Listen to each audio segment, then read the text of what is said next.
My name is Marlon Creary, and I'm your moderator for this evening. And you are in the right place. Two generations, one agile workplace. We have two awesome presenters for you, and the style of the presentation is going to be different. It's going to be an interview, and I want to encourage you to pay very close attention. Lean forward, open your mouth, open your eyes, open your ears. You don't want to miss one drop.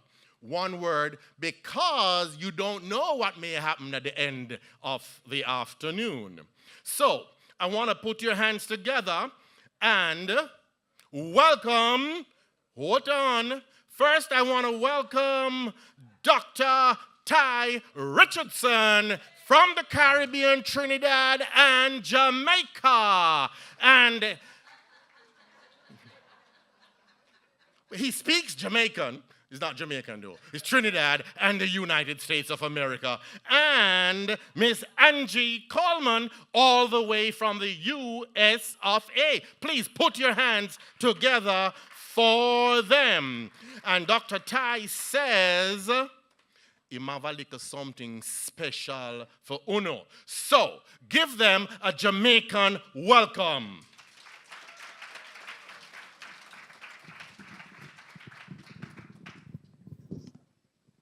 Thank you, Marlon.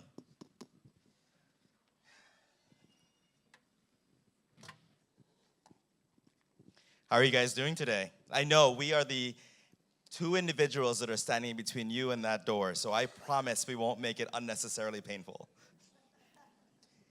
So with that, how are you doing today? Awesome? All right, see, that was better than Marlon, so I feel good already.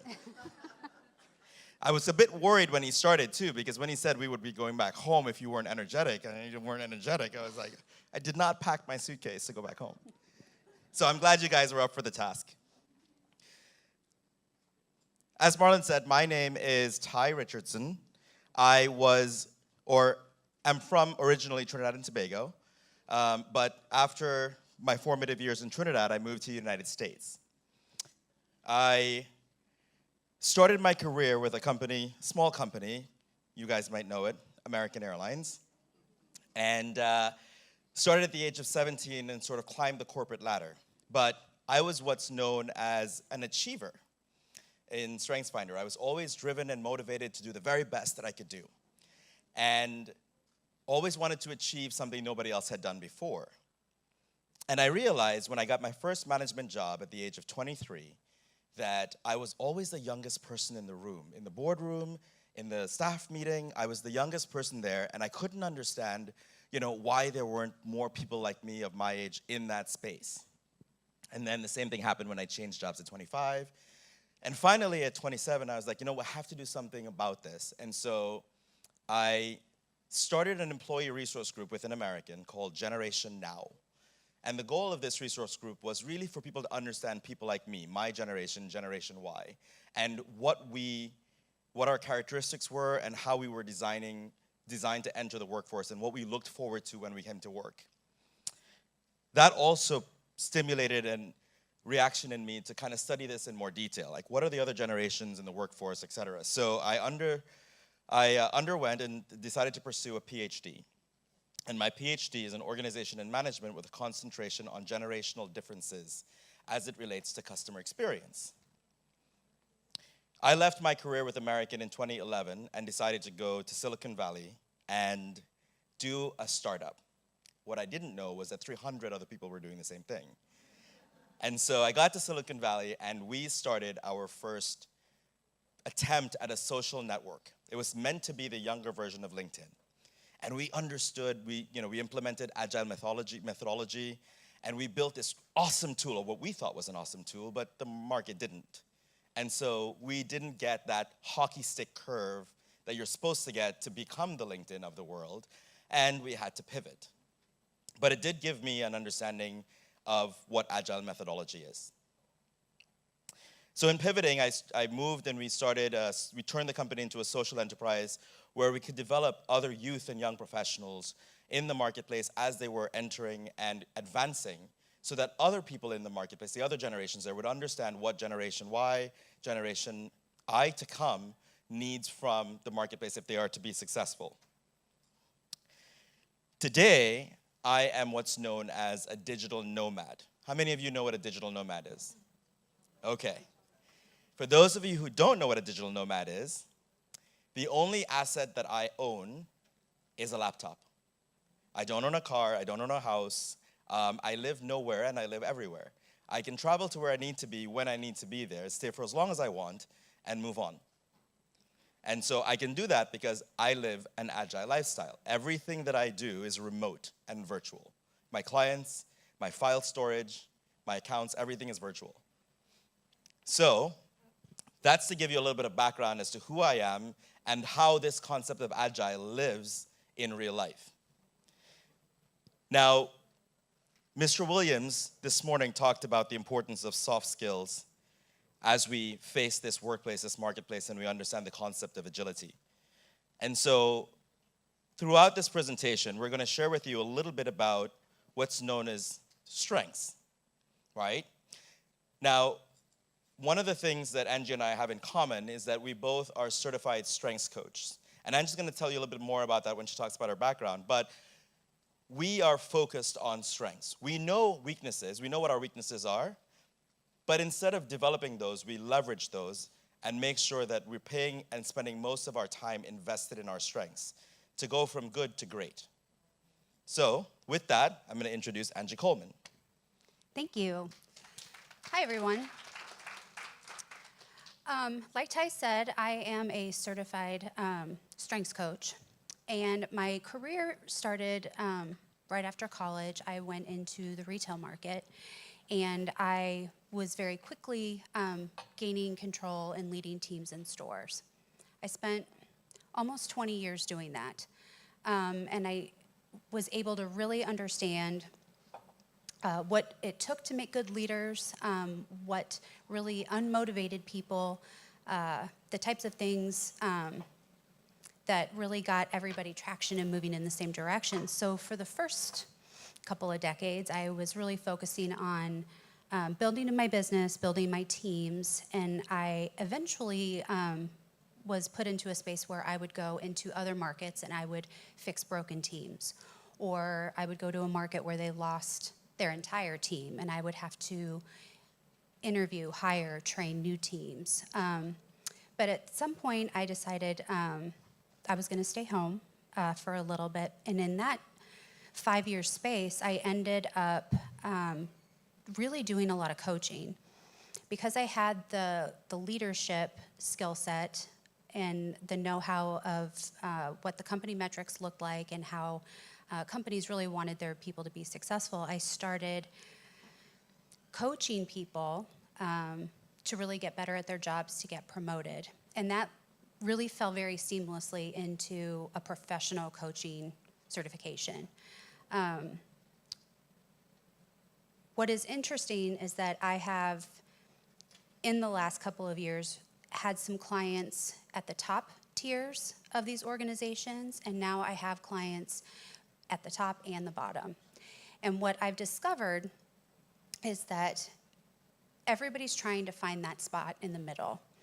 I have leaders who are saying, I need to change the way that our organization works. I need to motivate my people. I need to retain talent. And then I have people at the bottom going, I need to get my next job. I don't see anything happening in this space, so I want to go to the next best thing. So I see both sides reaching for a commonality, and they're kind of missing a little bit. And that's when I turn to the strengths coaching.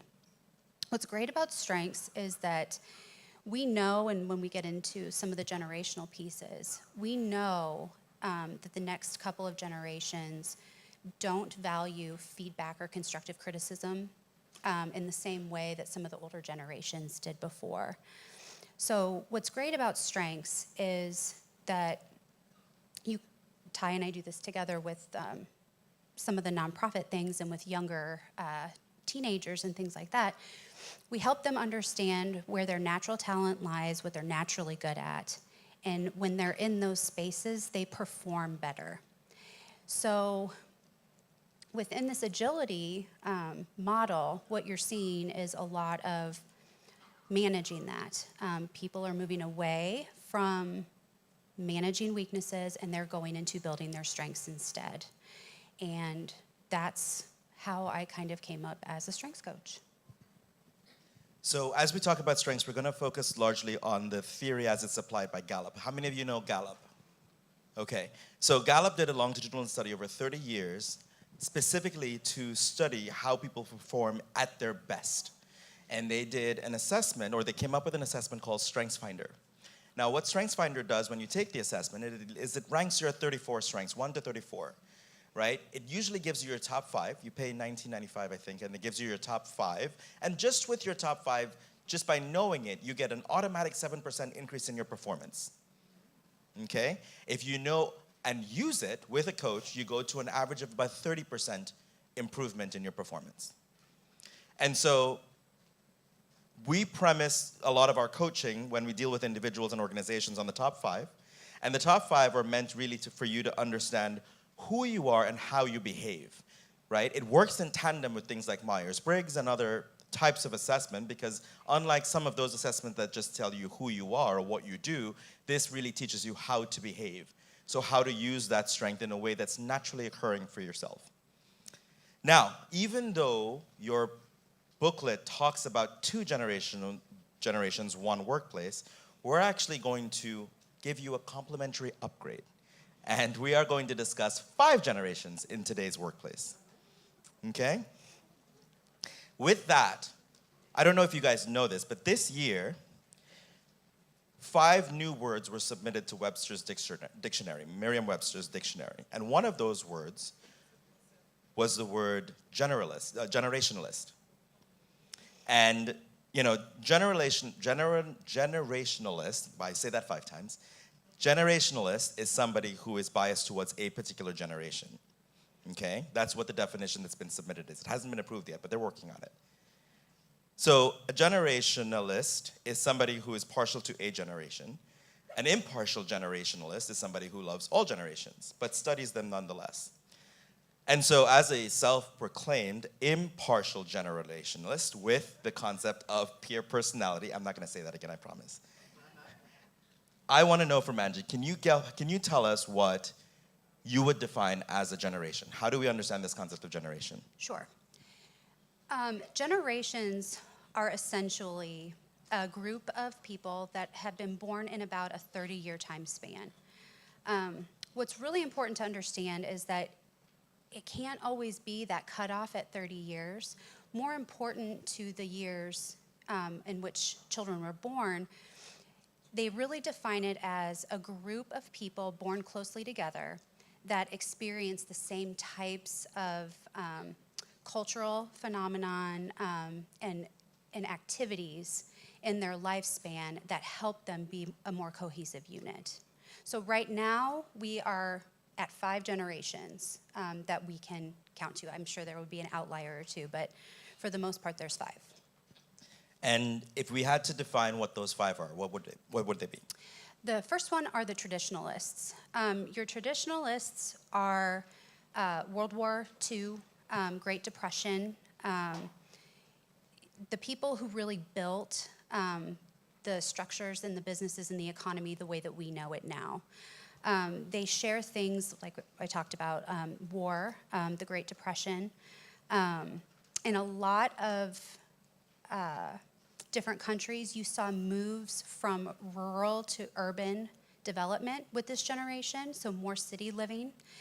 And because of the tumultuous time period that they were born and grew up in, you saw a lot of very traditional behaviors. They were very risk averse. They were very command and control because they grew up in an age of war when the military was very pervasive across the world. So the first one, and we still have a few of those left in the workforce right now at the very tops of these companies. The second one are the baby boomers. They are the children of the traditionalists.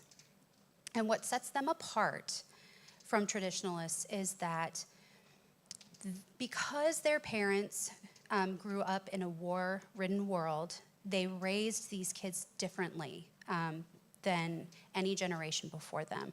They really wanted to give them more than they had themselves. They parented a little differently. So at the same time, you're starting to see, and this is the generation I like to call the Disney generation, because this is when everybody started to get the same mass marketing messages. So they're all watching the same TV shows, they're listening to the radio and getting the same music all at the same time. So they're a very unified generation. They are also a little bit more, I would say, sheltered a little bit. Their parents took care of a lot of the financial burdens. They're a little bit more carefree. You see the emergence of the teenager with the baby boomer generation. So they're a very large generation, and it happened in 2 phases. But what's really important to understand with them is that they were so large that it brought a lot of competition about. So there was this kind of race for jobs and this achiever mentality, because if I don't get this job, there are 10 other people out there who are right behind me that can get it.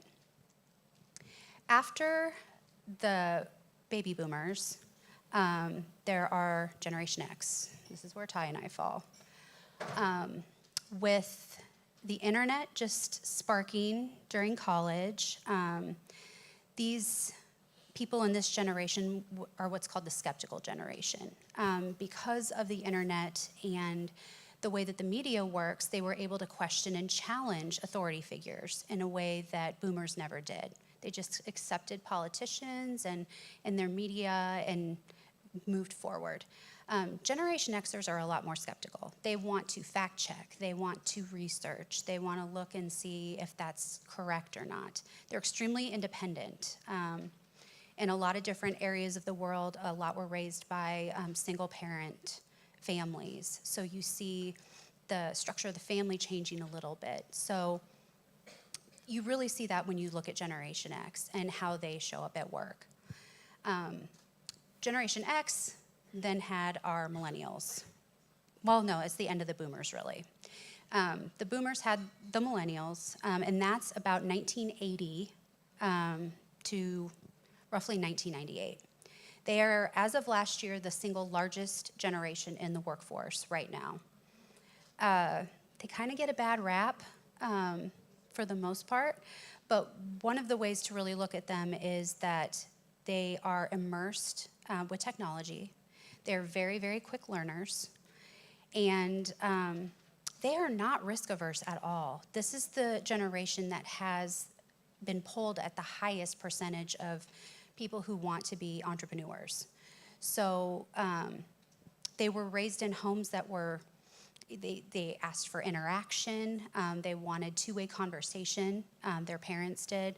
So that's starting to show up now in our workplace, where it's less that traditionalist command control and more that two-way communication. And then in the last year, I'd say, we are starting to see some really good data come in with iGen. And these are the people that have been born 1998 and after. What's really interesting about this generation, because they have also been brought up in a world that has a lot of war happening, global terrorism. They also, because of the way millennials use social media, are very conscientious about privacy and social media. They are the least risk averse that we've seen since the traditionalists. So it's going to be really interesting to see what happens with this kind of dichotomy between those two coming up into the workforce, because 1998, I mean, some of these kids are graduating from college now and emerging into the workforce. So it's very interesting to see how that plays out within organizations.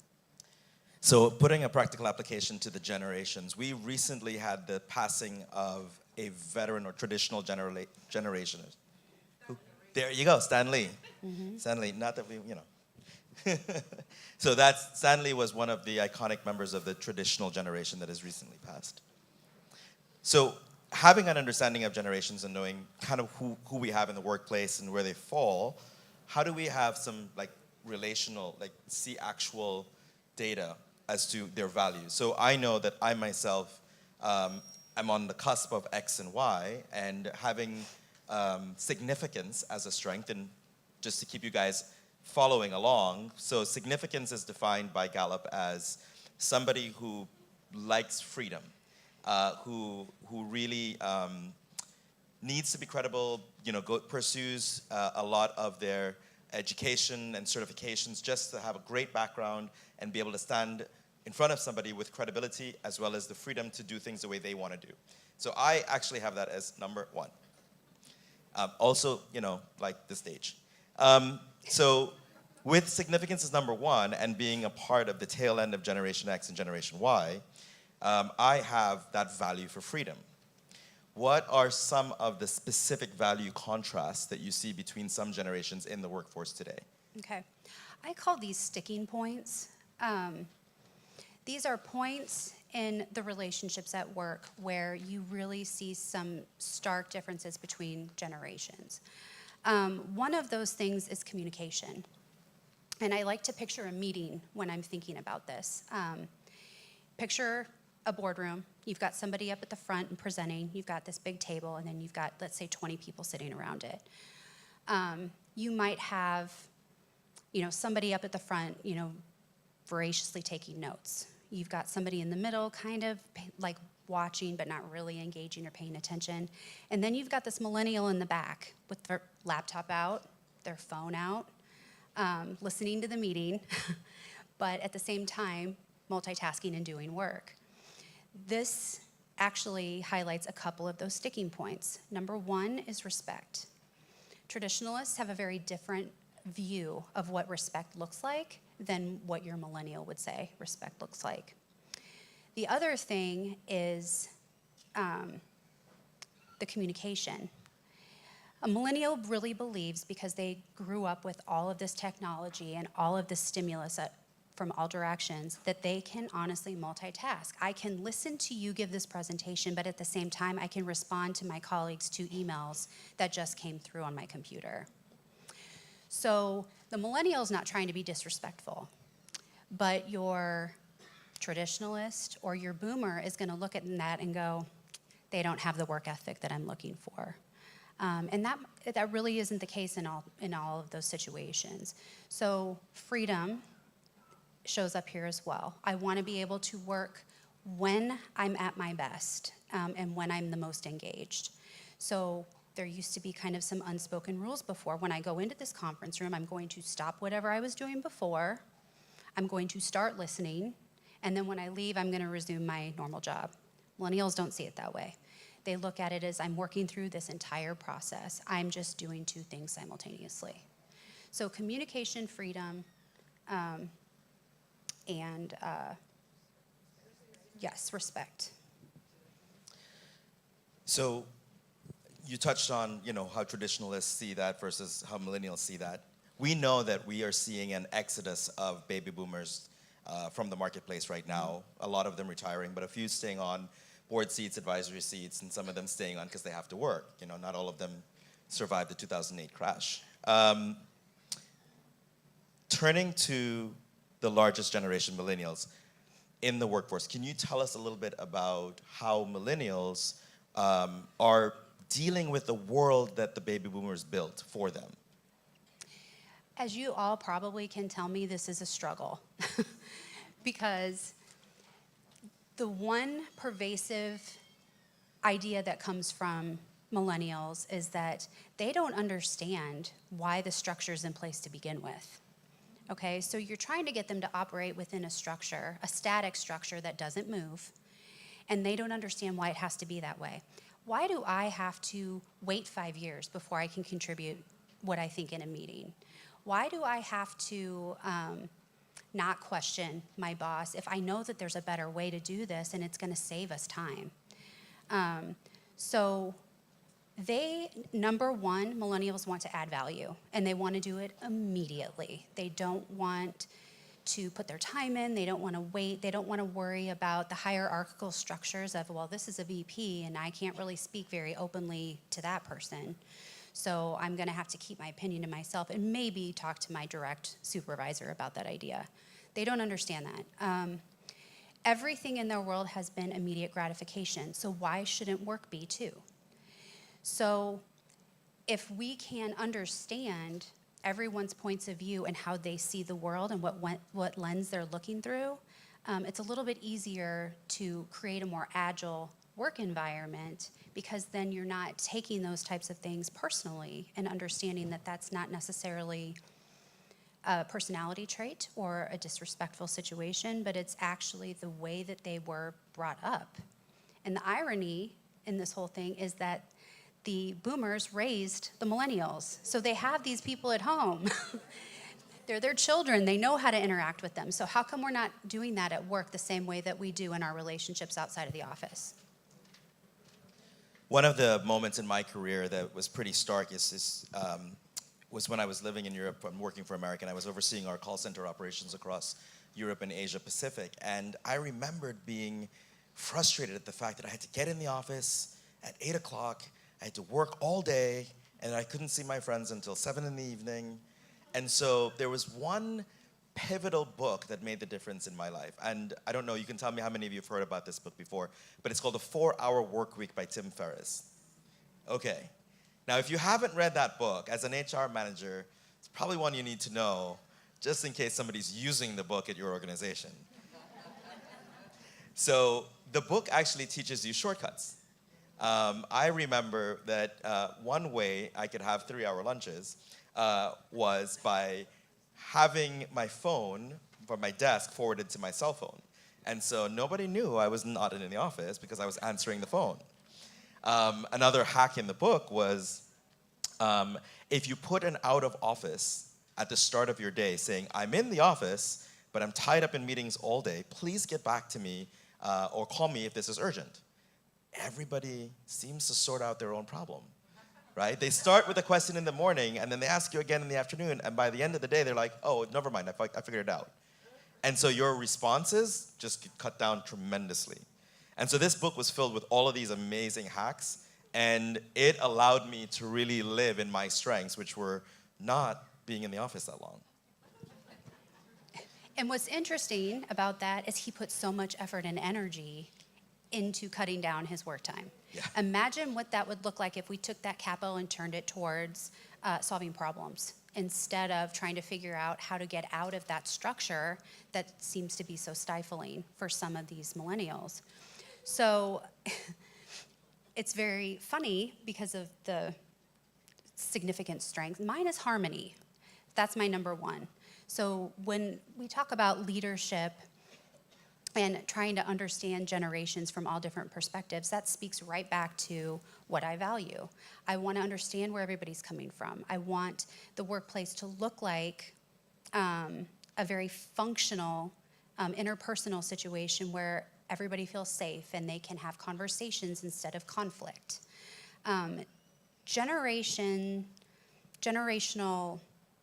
conflict is possible, but it is something that we can avoid if we start to look at it from different points of view and understand where each person is coming from.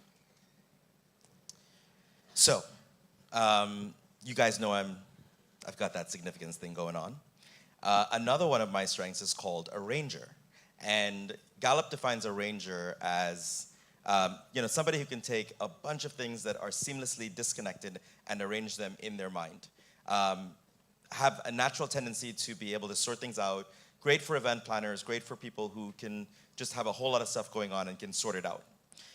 As an arranger, I see myself as having certain predilections in society. I want to, in my work environment, based on how I grew up, right? I liked having music in the background, when I was working. I like think spaces that are dedicated to thinking. I like to work and eat at the same time. I like to collaborate with friends and partners, and I like technology being enabled, having access to Skype and Google Hangout and IMs. So with millennials being what they are in the workforce, how have you seen, Angie, these sorts of predilections or these things sort of integrated into what we're seeing in our work environments today? One of the things that's very prevalent is the presence of social media. And I think this is another sticking point when it comes to managers and your workforce, because I think from some of the older generations, social media looks like it's a fun type of an extracurricular activity. Really, to a millennial, that is just their way of showing up in the world. So what's interesting is these millennials are using social media to create business contacts. They might use social media to tap into their LinkedIn network, and they think, oh, I might need a programmer that might be able to consult with me on this project. Let me reach out to my own personal network instead of trying to rely on the capital that we have within the company. Those are all really great things. But it can be a negative concept if you have a traditionalist or a boomer walking by and seeing somebody, trolling Facebook. We really have to think, how are these people working? And they're working very, very differently than the generations in the past have. What looks like could be play is actually the only way that they know how to function. They function in one space, they don't compartmentalize. They like their relationships at work to be strong. They want to feel like they are included and that they are seen and they are understood by the people that work with them. And they don't want to be constrained to say, I have to be at this desk at 8 o'clock in the morning. I work my best at 10 a.m. till 7. And some of our job descriptions can allow for that. Some of them cannot, depending on the type of organization that we're looking at. But those are some of the ways that the millennials show up at work, where it may look one way, but it really has paid off in treasure troves for some of these people who are really trying to pull some projects together. One specific example is I actually have a business developer that works on in one of my organizations, and we had this lead generation list, and they provide, we worked with this company and they provided us 1,000 leads, and these leads all had phone numbers and they had addresses, and it was clearly designed for a baby boomer or a traditionalist because it did not have email. So we have this list, and he's a millennial, and he's looking through the list, and he's reluctantly worked on the first 100, and he's like, can I try something new? It's like, absolutely. I mean, the end result is getting the sale, so do whatever you got to do. And so he used LinkedIn, downloaded on YouTube an AI application, studied how to use it from YouTube, implemented it, and doubled the amount of his closures in less than 2 days instead of using that list. And I mean, as somebody who's responsible for the end result, I really just cared about how we got to the end result, and he figured out a solution on his own. So, along those lines, there are a lot of companies that have embraced this concept of agility. And one of the things that we promised that we would touch on with you guys is environment, the actual space that these generations are working in. So a couple of the environments that we found unique, there was this one company called Pacific General, PGUM, and they've fully embraced agility as it comes to generations. They actually spent and invested and redesigned their office environment. They introduced a sky lounge for thinking. So they took a workspace, they made it all white, they added clouds, and they allowed people to go in there and use that space just for thinking and brainstorming.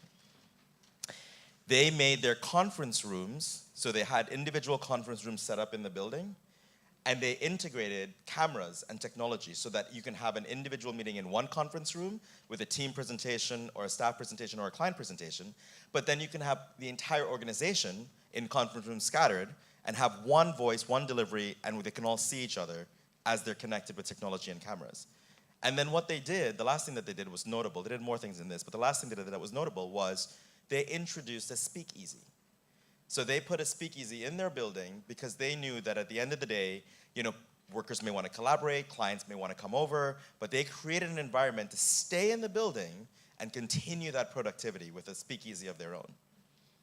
Another company that did some fantastic work around the concept of agility is Bank of Montreal. As Angie said, there's some situations and some environments where we cannot go as aggressive as we would like to go because of the way the business is designed. So Bank of Montreal was facing a challenge with the utilization and optimization of their space. They had all these desks, all these rooms, but they would walk by and you would walk by and you'd see the desk is empty or the room is empty and the space is being unused. Well, The second or third largest expense in most businesses is real estate. And if you have occupancy down, whether you think of it or not, you're losing money. And so what Bank of Montreal did is they purchased a software that allowed them to optimize the use of every single desk and space in their building. So now, you as an individual can go in and reserve a space. It may not be your desk, it may not be your office, but you can now optimize the use of the space. You can have more staff or you can have less space. But it saved them from having to invest in any new building, any new floors, any new space with technology. But more importantly, it provided data on productivity. It now gave them something that they can use as a benchmark to say we need to go up or down on productivity, on occupancy, and ultimately profitability. So, with that in mind, Angie, do you have any examples of how agility looks like in the workplace? I do. I know that when people start talking about agility, the one thing that they automatically go to is some of those really dramatic new spaces, like Google, the Google campus, I know is one of the more agile types of spaces. Ty and I were able to see Gallup's space, and I think they actually call it the Millennial Lounge, where they had big long tables with chairs all around it. All around this huge floor, they had whiteboards placed in different areas on the walls. There were no offices that I can remember, but there were also little individual spaces. So they could collaborate together as teams very comfortably, or they could have a little section, kind of like a cubby back in the corner, where they could work on a project themselves or do some reflecting and things like that. So what's interesting about that, though, is that when a company is looking at a traditional structure that they've always had and then they try to become more agile, I know that the space is one of those things that can be a challenge.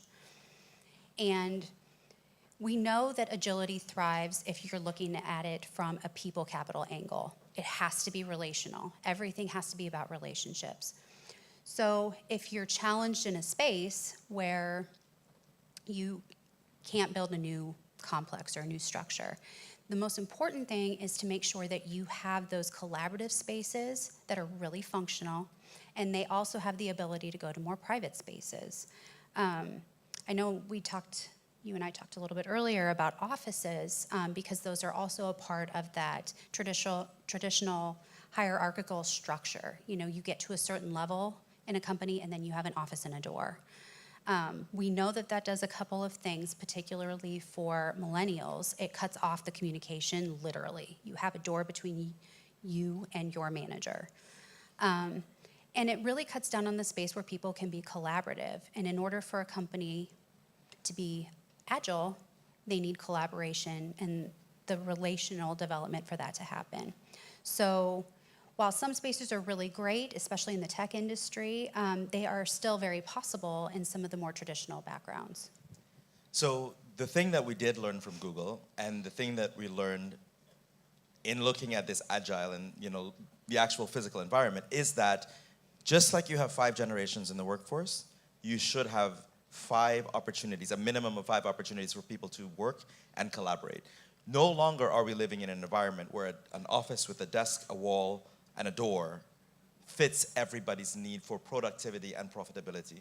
If you want optimization, you've got to understand who is in the market and what do they need to be successful. And that's our jobs as HR managers, right? How do we make everyone successful? How do we go to their place of success or their place of strength?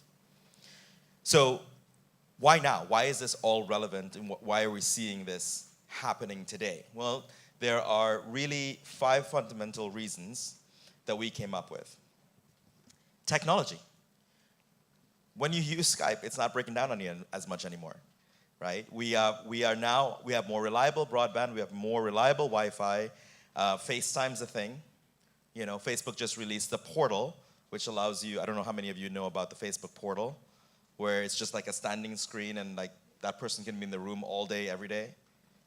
Yeah, it connects to your Facebook account and everything like that. So technology has gotten better for us, right? But we as HR managers have to ask ourselves, when we're looking at making success for everyone, how mobile are our people, right? How mobile is our environment for our people? Do we have the stuff that gives them mobility? The second is we're in the age of collaboration. Angie talked about it over and over again. We are in an age where you can use Google Shared Drive and you can just put an idea that somebody sees instantly. You know, you can use Dropbox and share your files everywhere you want to be. You can use Slack. But even the concept of a co-working space, you can literally show up in New York and have a desk to work at and never have an office there. So we are in an age of collaboration where we can get together with anyone, anywhere, at any time. So again, the one single question you ask yourself as an HR manager is, how easy it is for my people to share ideas? Okay? We are in a world of rapid changes, impact and response. Nobody knows that better than us when you have a president who tweets at 2 a.m. in the morning. One tweet can change the entire stock market. We are in a world of immediate change. So the question is, how quick is your response time for your people? How easy is it for you guys to react when something happens in your industry, in your market, at your company? We talked about the 5 generations in the workforce, right? Are you satisfying every generation in the workforce? Are you giving them a chance to be their best self? You know, the question there is, are you attracting and retaining the best talent for what you do? And then the last one is real estate. It's expensive. There are bubbles all over the world. We thought we learned our lesson in 2008, but we're back at it again. Prices are astronomical, and we are facing it. And so the one question there is, what is your return on investment for the real estate capital that you're spending? How many people are optimized? So with that in mind, Angie, tell us a little bit about where you see us going, since we know now is the time we're here. Okay. There are a couple of new ideas out there that are really interesting to me, and I think that are really important for everybody to really understand before we move forward and really absorb that iGen generation into our workforces. One of the things that we've done over the last 2 decades is these generations have absorbed a huge amount of student loan debt. This next generation is unwilling to do that. So what LinkedIn did, I thought it was really interesting, they removed some of those qualifications to get into certain job positions. And if they had a 4-year bachelor program, they really looked at that job and said, do I need a 4-year bachelor program in that specific job? Would it be better if I hired the talent that I want for that position? They've got some real work experience, but I just stripped away some of those barriers to getting and retaining my best and top talent. We're gonna have to think outside the box to get these people in the doors and shift a little bit away from what I would look at as the older way, which is training and development, and move more into leadership and coaching. Traditionally, what we've done is, in most situations, we've had people come in, start working, and we promote the people who get the most accomplished. And then all of a sudden they're a manager and we expect them to lead. How are they going to do that if we have been rewarding productivity and not leadership? So we really have to think about that when we're looking at how we want to be more agile. If you want an agile team, you have to have leaders in place that are willing and able to lead. And the best place, I think, to look for that is from a strength perspective. Ty talked about his higher ranger. Mine is responsibility. What that means is that if I tell you I'm going to get something done, there is absolutely nothing that is going to get in my way, because if I don't do it, I feel personally responsible to you that I've made that commitment and I failed. So those are the types of behaviors that you can start to sort out in your organizations and go, that's probably a really good person to put in charge of this team, and then build those teams around those strengths.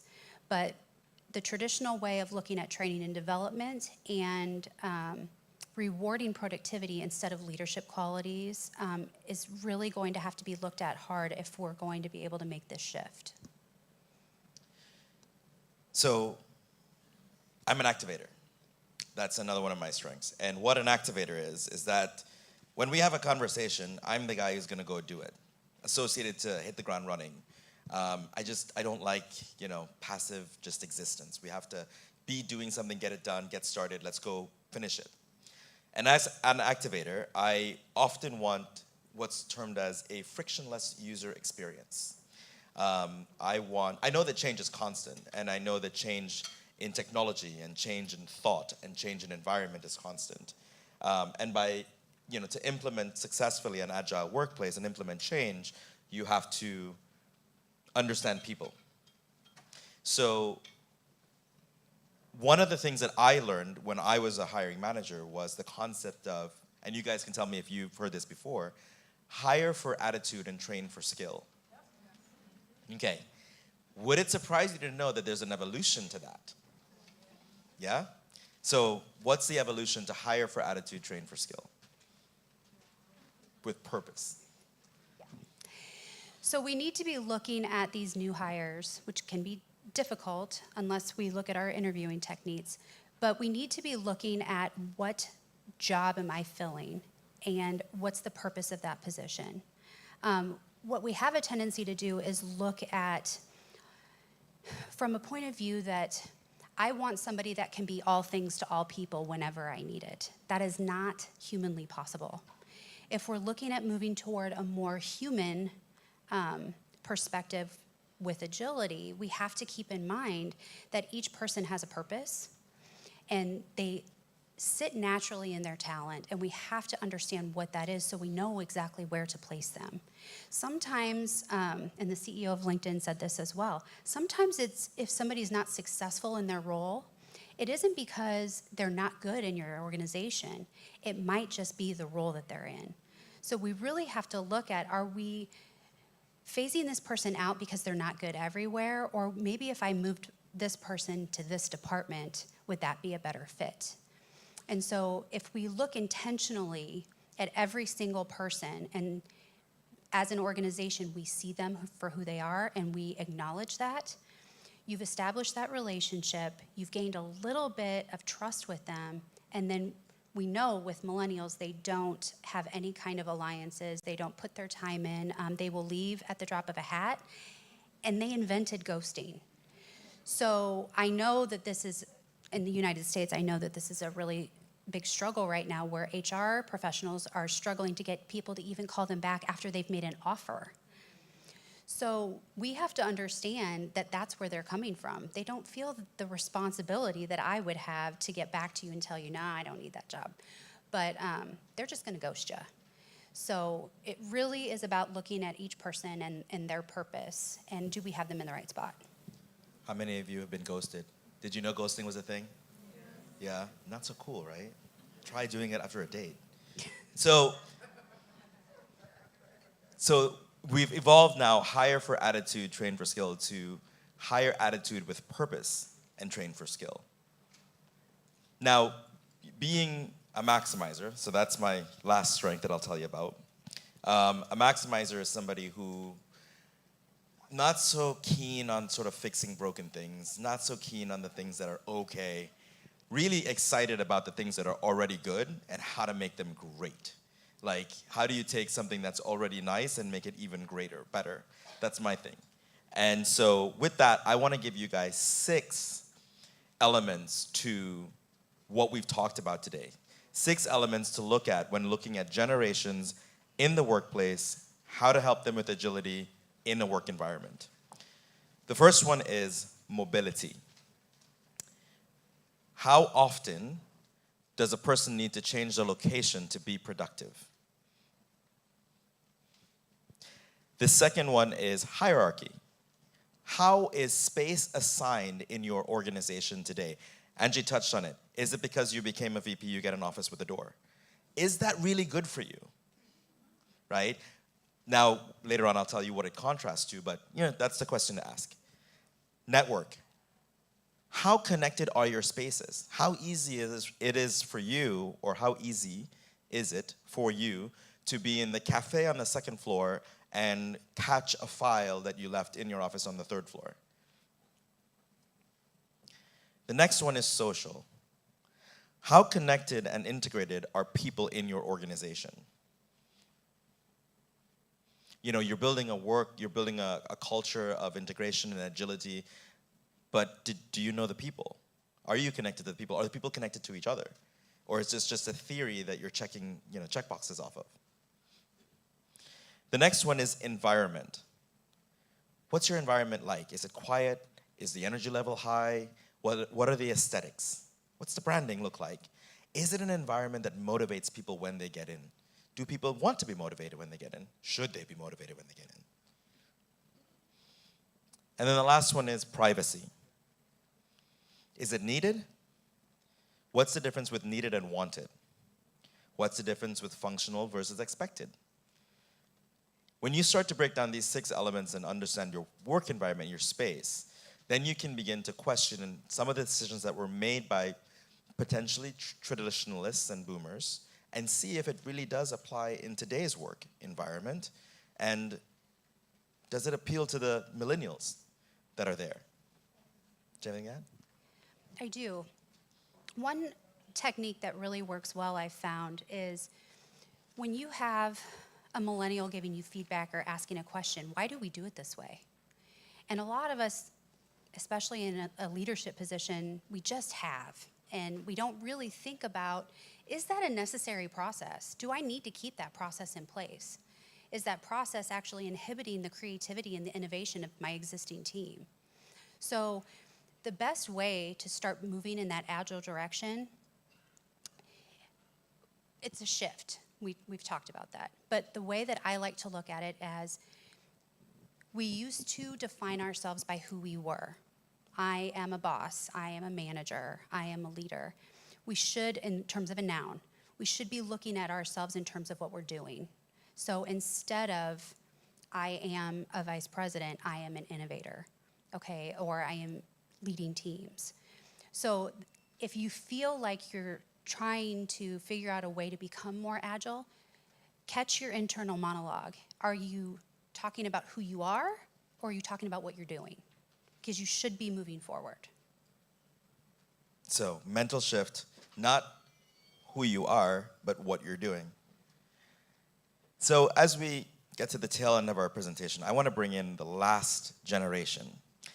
Angie and I had the fortune of going to speak at a conference in Trinidad 2 weeks ago, and our audience was made up of 63 15 to 18-year-olds, right? What generation is that? Z, yeah, Generation Z or I generation. You've heard us say I generation. iGen is the same thing. But yes, we had a captive audience for 2 days with the I generation. And here's what I noticed. These guys were global. They were visual. They were technological. They were articulate. They were well-informed. They were brand influencers. They were bold. They had access to authority. They felt empowered. They were economic and environmentally conscious. They were flexible, and they are the most diverse generation to date. In history, anywhere. So, with that being the case, what can you tell us about iGeneration as we all gear up for our new set of interns? From an HR perspective, what really stands out to me with iGen is we underestimate how quickly they learn. You guys don't have to put as much time into training and development. They will learn off a YouTube video. They are self-learners, which is another strength. You don't have to send a lot of them home with homework. If they don't have a question, they're going to go out and they're going to find the answer. With that, though, because of the environment that they have been brought up in, they are very risk averse. They don't want to spend a lot of money on college and then go into a job and not understand if they're going to make enough money to pay those loans off. So they're finding other ways around that. They're either doing the more associate degrees. What I love is this idea of colleges going towards micro degrees, if that's something that we could, push forward. They're being agile. Yeah, that would be agile. So that they don't have to take all of the general education requirements and just get their accounting degree, or just get their business degree. So they are looking for value when it comes to that, but we don't have to handhold them the way that we have had to in the past. They are so ingrained with technology that they know more and they can show us how to do things. So with that generation, we really do have the time and the energy to focus it on teaching what we talked about with those soft skills, which I don't really consider soft skills. I have individualization. That's one of my strengths. That means I meet every single person where they are. So communication to me is kind of my number one.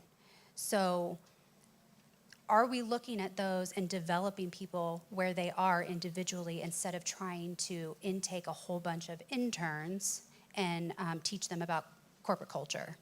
You know, we can move away from that and we can move more towards turning them into the leaders that we need them to be for a more agile environment. You ready to take us home? You can do it. All right. So with that, we are really, really excited about how nobody fell asleep during our presentation. There were no snoring that was reported, so we love that. You know, we want to leave you with really one thought, right? You're going to have 3 massive days of a lot of content, and the word agile is going to be used all the time.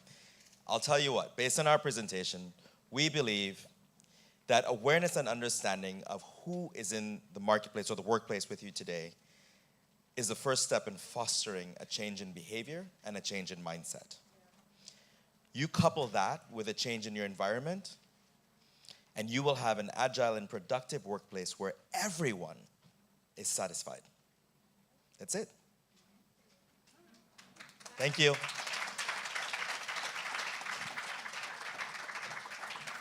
Okay.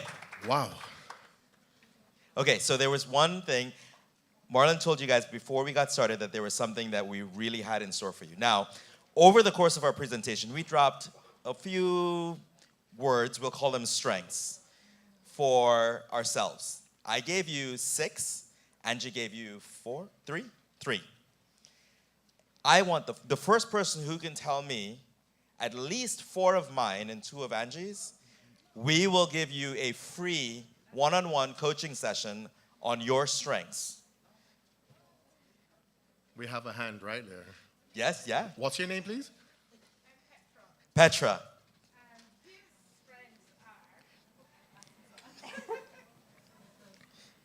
His strengths are hers is harmony and responsibility. Yes. His is maximize our significance, arranger, activator. Yes. And he said one more, but I can't remember. We'll give it to her. She did great. Good job. Good job, Petra. We'll get your information here for that coaching session. You guys have been a fantastic audience. Thank you so much. Wow, after that presentation, that's what you do? Come on, we can do better than that. I think they deserve a standing round of applause, don't you think? I think so. Wow. Any questions? We'll take a few questions right now. If you do have any questions, I'm going to invite you to use the middle microphone or the one on my left. Any questions? We'll grab a few.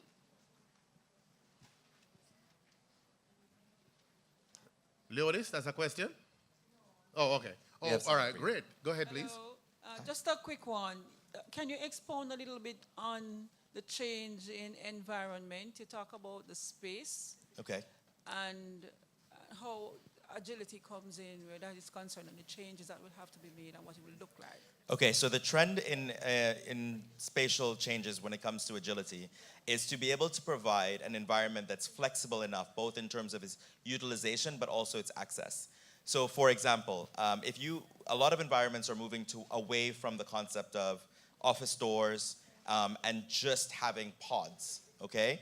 Now within the space, you've got multiple opportunities for meetings. I described that company, PGUM. So PGUM took their entire building and they converted it into multiple different environments. They even actually call some of the rooms by villages. One of them is the Soho Village. And so the actual design of the space has been changed in a way that fits the needs of the individuals in that company and that space. So there are pods for one-on-one meetings. There are telephone booths. If you need to just have a private conversation on the phone, you can go into an actual phone booth. There are benches that you would see in a cafeteria or a restaurant.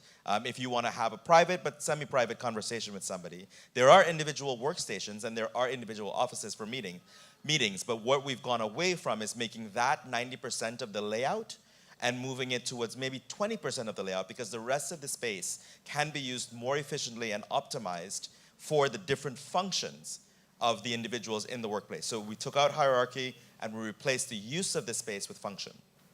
I want to add one more thing to that too. When we're talking to millennials, what's really strong and clear is that we have twice as much hardware in our office spaces than we do portable electronics. These next two generations are going to rely heavily upon being portable.